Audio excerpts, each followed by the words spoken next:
Hello and welcome to Newcastle Part 3.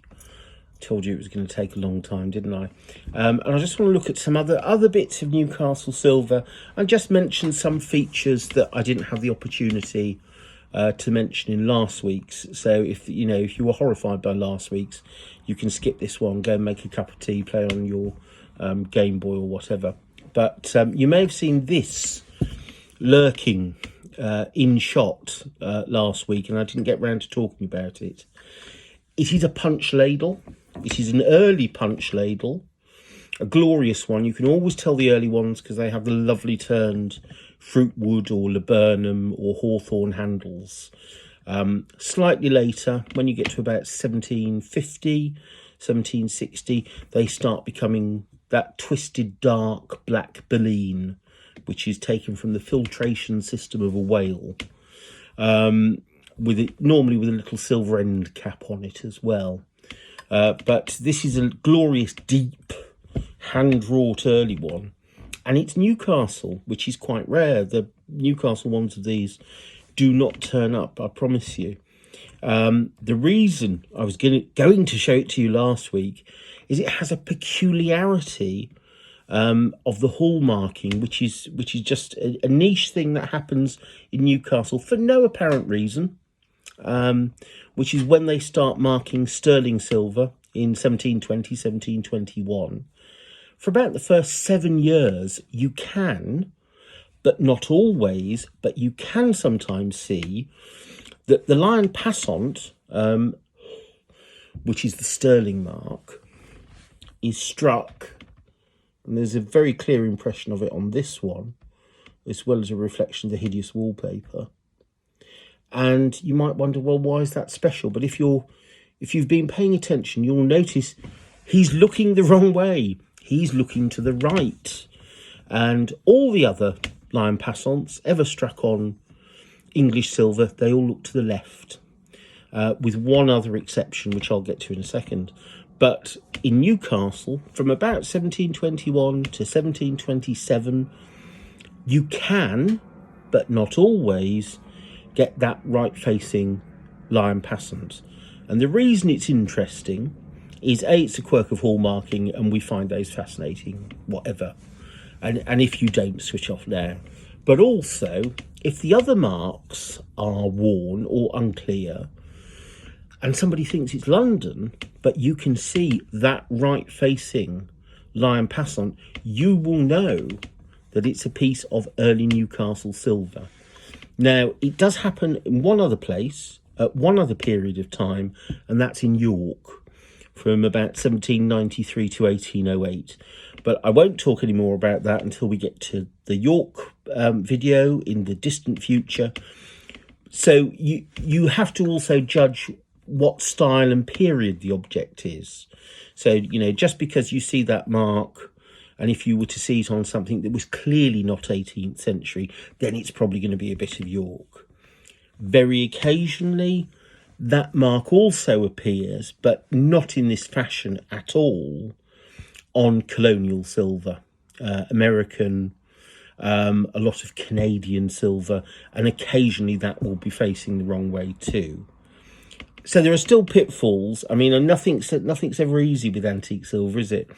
But that's peculiar to Newcastle. So if you're seeing all those other punches, if you're seeing a bit of a castle and a right-facing lion, I think you're there with it being a nice early bit of Newcastle silver.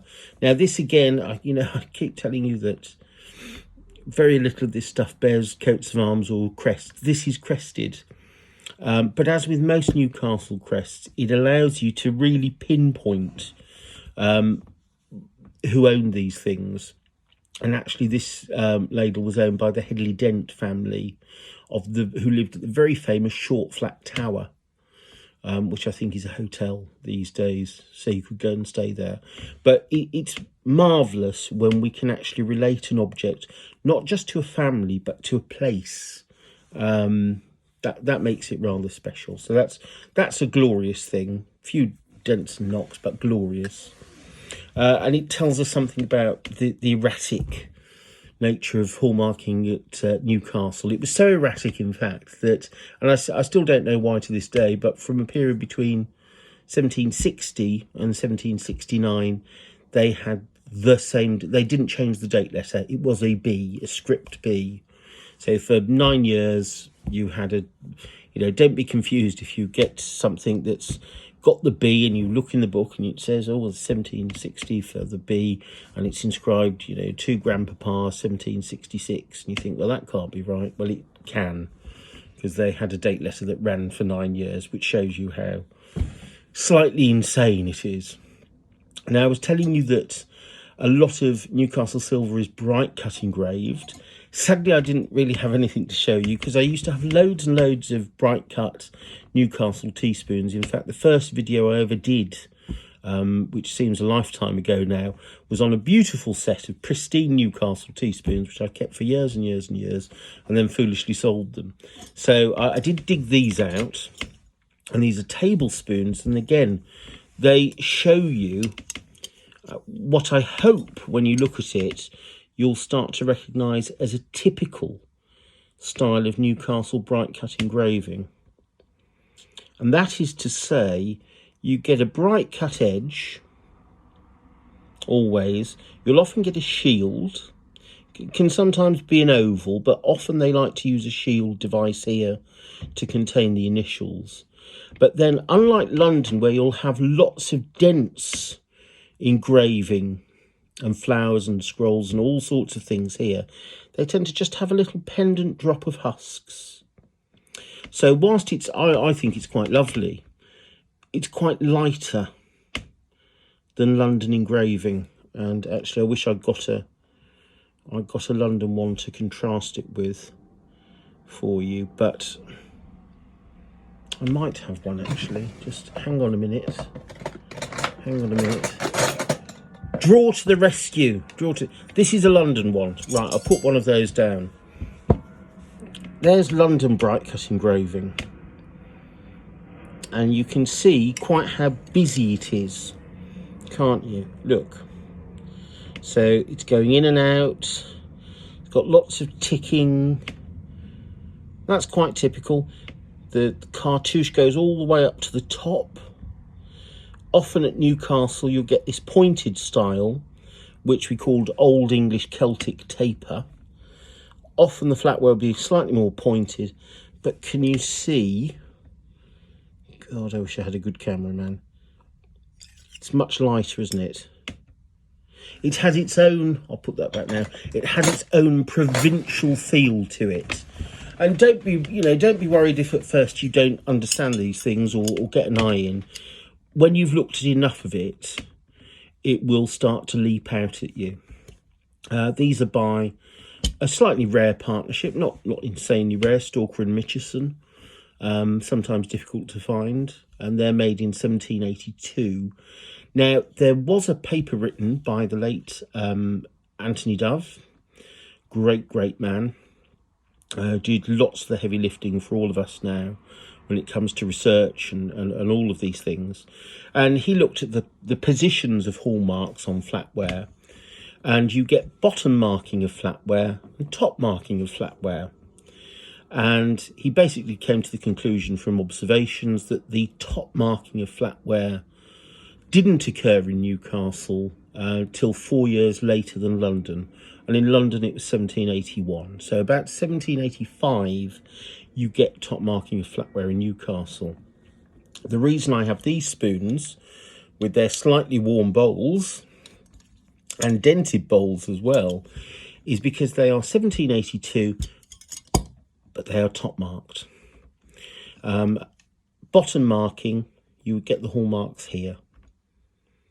And then in 1781 in London, and at different dates in different areas, those marks move from here, which is quite a difficult place to mark actually. It's where you're holding the spoon, it gets worn, it can get damaged.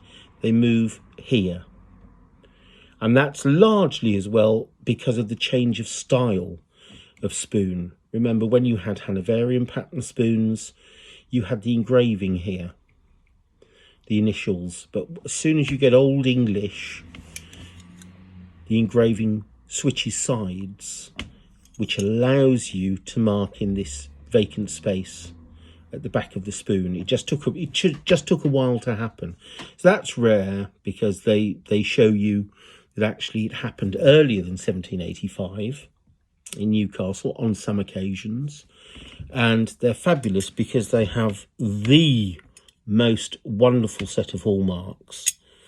And if you're looking for a set of hallmarks on a spoon, on any spoon, this is the sort of thing you dream of, which is lots of space around each punch, each one squarely struck and beautifully struck. So date letter, standard mark, town mark, leopard's head again, get back to the leopard's head, doesn't mean London all the time, and then the maker's mark, Stalker and Mitchison.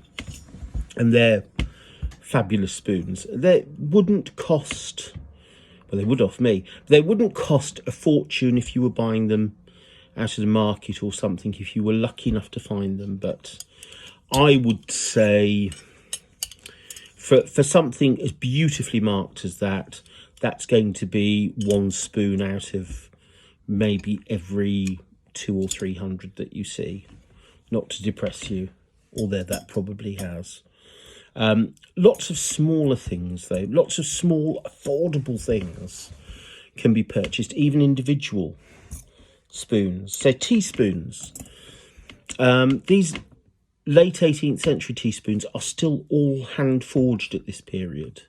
They're not being machine made, they're not being churned out. Someone has sat, a silversmith, a trained silversmith has sat and hammered these out. Now the Newcastle ones, like a lot of provincial ones that you'll see throughout going this series of looking at provincial assay offices because he's got nothing better to do.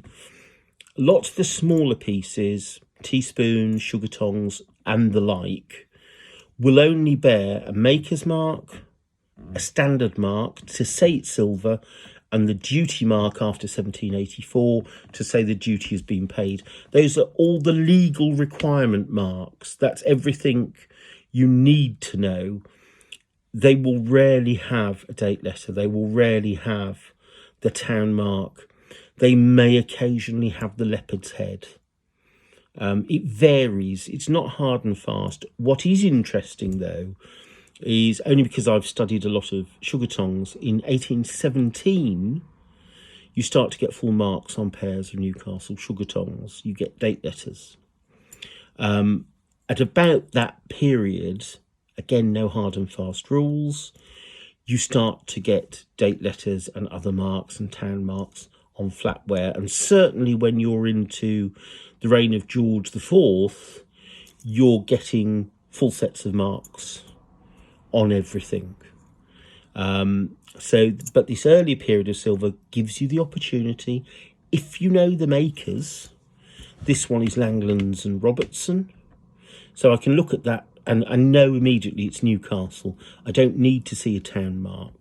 So, and there are not that many Newcastle makers. There are probably a couple of hundred, but the ones that you'll actually come across most, Langlands and Robertson, Thomas Watson, I'm trying to think of some more now, Cookson, Langlands the first, you'll be able to remember those marks. Now these are by quite a rare Newcastle maker called Anthony Headley, and he's got a feature in his mark that is shared by a lot of, I'll put pictures up because this ain't gonna work, by a lot of Newcastle makers. He has a device at the top of his maker's mark which is a ring, and that's a Newcastle feature. Isaac Cookson had a ring at the top of his mark. I think William Bealby had a ring, and John Langlands had a ring. So they're all at the sign of the ring they were registered.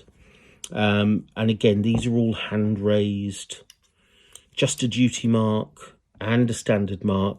The standard mark will always be in a sharp rectangular punch, so look out for that. The London one will have cut corners, and as it gets later, a wavy base. But the Newcastle mark of this 18th century period will always be rectangular, and sharp and pointed rectangular, and that's another feature to look for.